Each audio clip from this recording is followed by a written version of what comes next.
एक बार की बात है, बहुत साल पहले एक यात्री था और वह एक यात्रा पर निकला। यह एक जादुई यात्रा थी और जब उन्होंने इसे शुरू किया तो यह बहुत लंबी और जब उन्होंने आधा रास्ता तय किया तो बहुत छोटी लग रही थी। वह कुछ समय के लिए बिना किसी से मिले कुछ समय के लिए एक अंधेरे रास्ते पर चला गया, जब तक कि अंत में वह एक सुंदर बच्चे के पास नहीं आया। तो उसने बच्चे से कहा, तुम यहाँ क्या करते हो? और बच्चे ने कहा, मैं हमेशा खेलता रहता हूँ, आओ और मेरे साथ खेलो।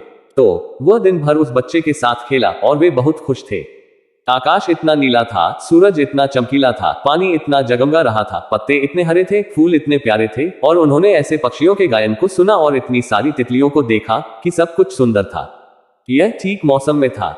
जब बारिश होती थी तो उन्हें गिरती हुई बूंदों को देखना और ताजी महक सूंघना अच्छा लगता था।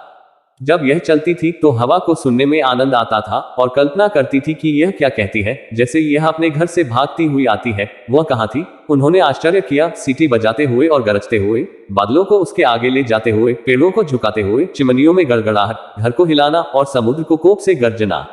लेकिन जब बर्फ गिरती थी तो वह सबसे अच्छा था के लिए उन्हें इतना अच्छा कुछ भी पसंद नहीं था कि वे सफेद गुच्छे को तेजी से और मोटे तौर पर गिरते हुए देखें, जैसे कि लाखों सफेद पक्षियों के स्तनों से नीचे, और यह देखने के लिए कि बहाव कितना चिकना और गहरा था, और रास्तों और सड़कों पर खामोशी को सुनने के लिए। उनके पास दुनिया के बहुत सारे बेहतरीन खिलौने थे और सबसे आश्चर्यजनक चित्र पुस्तकें थी, कैंची और चप्पल और पगड़ी और बौने और दिग्गज और जिन और परियों और नीली दाढ़ी और बीन डंठल और धन और गुफाओं और जंगलों के बारे में सब कुछ, और वैलेंटाइन्स और ऑर्सन, और बिल्कुल नया और बिल्कुल सही। लेकिन एक दिन अचानक यात्री ने बच्चे को खो दिया। उसने उसे बार बार आवाज दी लेकिन कोई जवाब नहीं मिला। इसलिए वह अपनी सड़क पर चला गया और बिना किसी से मिले थोड़ी देर के लिए चला गया, जब तक कि आखिर में वह एक सुंदर लड़के के पास नहीं आया। तो उसने लड़के से कहा, तुम यहाँ क्या करते हो? और लड़के ने कहा, मैं हमेशा सीख रहा हूँ, आओ और मेरे साथ सीखो। तो उसने उस लड़के के साथ जुपिटर और जूनो और यूनानियों और रोमनों के बारे में सीखा, और मुझे नहीं पता कि क्या, और जितना मैं बता सकता था उससे कहीं अधिक सीखा, या उसने, या तो क्योंकि वह जल्द ही इसके बारे में बहुत कुछ भूल गया। लेकिन वे हमेशा सीखते नहीं थे, उनके पास अब तक खेले गए सबसे मजेदार खेल थे। वे गर्मियों में नदी पर नाव चलाते थे और सर्दियों में बर्फ पर स्केटिंग करते थे। वे सक्रिय थे और घोड़े की पीठ पर सक्रिय थे, क्रिकेट में और गेंद पर सभी खेल, कैदी के अड्डे पर खरगोश और शिकारी कुत्ते मेरे नेता का अनुसरण करते हैं, और जितना मैं सोच सकता हूं उससे कहीं अधिक खेल, कोई उन्हें हरा नहीं सकता था। उनके पास छुट्टियां भी थीं और 12वें केक और पार्टियां जहां वे आधी रात तक नाचते थे, और असली थिएटर जहां उन्होंने असली सोने और चांदी के महलों को असली धरती से उठते हुए देखा और दुनिया के सभी अजूबों को एक साथ देखा। दोस्तों के रूप में उनके इतने प्यारे दोस्त थे और उनमें से बहुत सारे थे कि मैं चाहता हूं कि उन्हें गिनने का समय मिले। वे सभी युवा थे, सुंदर लड़के की तरह, और जीवन भर एक दूसरे के लिए कभी अजनबी नहीं थे। फिर भी एक दिन इन सभी सुखों के बीच यात्री ने उस लड़के को खो दिया जिस तरह उसने बच्चे को खोया था, और उसे व्यर्थ बुलाने के बाद अपनी यात्रा पर चला गया। सो वह कुछ देर तक बिना कुछ देखे चलता रहा, यहां तक अंत में एक जवान पुरुष के पास पहुंचा। तो उसने युवक से कहा, तुम यहाँ क्या करते हो? और युवक ने कहा, मैं हमेशा प्रेम में हूं, आओ और मेरे साथ प्रेम करो। तो वह उस युवक के साथ चला गया और वर्तमान में वे सबसे सुंदर लड़कियों में से एक के पास आए जो कभी देखी गई थी। ठीक वहां कोने में फैनी की तरह, और उसकी फैनी जैसी आंखें थी और फैनी जैसे बाल थे और डिंपल जैसे थे फैनी की, और वह हंसी और रंगीन हो गई जैसे फैनी करता है जबकि मैं उसके बारे में बात कर रहा हूं। तो वह युवक सीधे प्यार में पड़ गया, जैसा कि मैं किसी का उल्लेख नहीं करूंगा। जब वह पहली बार यहां आया था, फैनी के साथ किया था कुआं, उसे कभी कभी छेड़ा जाता था ठीक वैसे ही जैसे कोई फैनी द्वारा किया जाता था, और वे कभी कभी झगड़ते थे जैसे कोई और फैनी झगड़ते थे, और उन्होंने इसे बनाया और अंधेरे में बैठे और हर दिन पत्र लिखे और अलग अलग, कभी खुश नहीं थे और हमेशा एक दूसरे की तलाश कर रहे थे और नाटक नहीं कर रहे थे, और क्रिसमस के समय लगे हुए थे और एक के करीब बैठे थे एक और आग से, और बहुत जल्द शादी करने वाले थे, बिल्कुल बिल्कुल किसी की तरह जिसका मैं उल्लेख नहीं करूंगा। और फैनी, लेकिन यात्री ने उन्हें एक दिन खो दिया जैसे उसने अपने बाकी दोस्तों को खो दिया था, और उन्हें वापस आने के लिए बुलाकर, जो उन्होंने कभी नहीं किया, अपनी यात्रा पर चला गया। इसलिए वह कुछ देर बिना कुछ देखे चलता रहा। अंत में वह एक अधेड़ उम्र के सज्जन के पास आया। तो उसने सज्जन से कहा, तुम यहाँ क्या कर रहे हो? और उसका उत्तर था, मैं हमेशा व्यस्त रहता हूँ, आओ और मेरे साथ व्यस्त रहो। इसलिए वह उस सज्जन के साथ बहुत व्यस्त रहने लगा और वे एक साथ जंगल में चले गए। पूरी यात्रा एक जंगल के माध्यम से थी, केवल यह पहले खुली और हरी थी, वसंत में लकड़ी की तरह, और अब घना और अंधेरा होने लगा।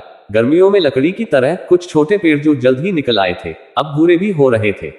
वह सज्जन अकेले नहीं थे, बल्कि उनके साथ लगभग उसी उम्र की एक महिला थी, जो उनकी पत्नी थी, और उनके बच्चे भी थे, जो उनके साथ थे।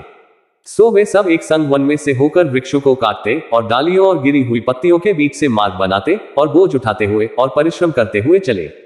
कभी कभी वे एक लंबे हरे रास्ते पर आ जाते थे जो गहरे जंगल में खुलता था। तब उन्हें एक बहुत ही छोटी दूर की आवाज सुनाई देती थी, पिता पिता, मैं एक और बच्चा हूं, मेरे लिए रुक जाओ। और वर्तमान में वे एक बहुत छोटी आकृति देखेंगे। जैसे जैसे वह साथ आएगी, बड़ी होती जाएगी, उनके साथ जुड़ने के लिए दौड़ेगी। जब वह ऊपर आया, तब सब लोगों ने उसके चारों ओर भीड़ लगा दी और उसे चूमा और स्वागत किया, और फिर वे सब एक साथ चले गए। कभी कभी वे एक साथ कई रास्तों पर आ जाते थे और फिर वे सब रुक जाते थे, और बच्चों में से एक ने कहा, पिताजी मैं समुद्र में जा रहा हूं, और दूसरे ने कहा, पिताजी मैं भारत जा रहा हूं, और दूसरा, पिताजी मैं अपने भाग्य की तलाश करने जा रहा हूं जहां मैं कर सकता हूं, और दूसरा, पिताजी मैं स्वर्ग जा रहा हूं। इसलिए विदाई के समय बहुत से आंसुओं के साथ वे एकांत में उन रास्तों से नीचे चले गए, प्रत्येक बच्चा अपने रास्ते पर, और वह बच्चा जो स्वर्ग गया सुनहरी हवा में उठा और गायब हो गया। जब भी ये विदाई होती थी, यात्री ने सज्जन को देखा और उसे पेड़ों के ऊपर आकाश की ओर देखा, जहां दिन ढलने लगा था और सूर्यास्त होने वाला था। उसने यह भी देखा कि उसके बाल सफेद हो रहे थे, लेकिन वे कभी भी लंबे समय तक आराम नहीं कर सकते थे, क्योंकि उन्हें प्रदर्शन करने के लिए अपनी यात्रा करनी थी और उनके लिए हमेशा व्यस्त रहना आवश्यक था। अंत में इतने विभाजन हुए कि कोई बच्चा नहीं बचा था, और केवल यात्री, सज्जन और महिला कंपनी में अपने रास्ते पर चले गए। और अब लकड़ी पीली थी, और अब भूरा, और जंगल के वृक्षों के भी पत्ते गिरने लगे। इसलिए वे एक ऐसी गली में आए जो बाकी की तुलना में अधिक गहरी थी, और बिना नीचे देखे अपनी यात्रा पर आगे बढ़ रहे थे, जब महिला रुक गई। मेरे पति, महिला ने कहा, मुझे बुलाया गया है। उन्होंने सुना, और उन्हें बहुत दूर तक एक आवाज सुनाई दी, माँ माँ। यह पहले बच्चे की आवाज थी जिसने कहा था, मैं स्वर्ग जा रहा हूं। और पिता ने कहा, मैं अभी प्रार्थना नहीं करता, सूर्यास्त बहुत निकट है, मैं अभी प्रार्थना नहीं करता। लेकिन आवाज रोई, माँ माँ, उसकी परवाह किए बिना, हालांकि उसके बाल अब काफी सफेद हो गए थे और उसके चेहरे पर आंसू थे। फिर माँ, जो पहले से ही अंधेरी गली की छाया में खींची हुई थी और उसकी गर्दन के चारों ओर अपनी बाहों के साथ दूर जा रही थी, ने उसे चूमा और कहा, मेरे प्यारे, मुझे बुलाया गया है और मैं जाती हूँ। और वह चली गई थी, और यात्री और वह एक साथ अकेले रह गए, और वे साथ साथ चलते रहे जब तक कि वे वन के सिरे के बिल्कुल निकट न पहुंच गए, इतने निकट कि वे पेड़ों के बीच से होकर सूर्यास्त को अपने सामने लाल चमकता हुआ देख सके। फिर भी एक बार फिर जब उसने शाखाओं के बीच अपना रास्ता तोड़ा, तो यात्री ने अपने मित्र को खो दिया। उसने पुकारा और पुकारा, लेकिन कोई उत्तर नहीं मिला, और जब वह जंगल से निकला और उसने देखा कि शांतिपूर्ण सूरज एक विस्तृत बैंगनी संभावना पर ढल रहा है, तो वह एक गिरे हुए पेड़ पर बैठे एक बूढ़े व्यक्ति के पास आया। तो उसने बूढ़े आदमी से कहा, तुम यहाँ क्या करते हो? और बूढ़े ने एक शांत मुस्कान के साथ कहा, मैं हमेशा याद कर रहा हूँ, आओ और मेरे साथ याद करो। तो यात्री उस बूढ़े आदमी के पास बैठ गया, आमने सामने शांत सूर्यास्त के साथ, और उसके सब मित्र धीरे से लौटकर उसके पास खड़े हो गए। सुंदर बच्चा, सुंदर लड़का, प्यार में डूबा युवक, पिता, माता और बच्चे, उनमें से हर एक वहां था, और उसने कुछ भी नहीं खोया था। इसलिए वह उन सभी से प्यार करता था, और उन सभी के साथ दयालु और सहिष्णु था, और उन सभी को देखने में हमेशा प्रसन्न रहता था, और वे सभी उसका सम्मान करते थे और उससे प्यार करते थे। और मुझे लगता है कि यात्री आप स्वयं होंगे, प्रिय दादाजी, क्योंकि यह वही है जो आप हमारे साथ करते हैं और जो हम आपके साथ करते हैं। देखने के लिए धन्यवाद। अधिक बेहतरीन सामग्री के लिए लाइक, कमेंट और सब्सक्राइब करना न भूलें, और हमेशा की तरह अगले वीडियो के लिए बने रहें।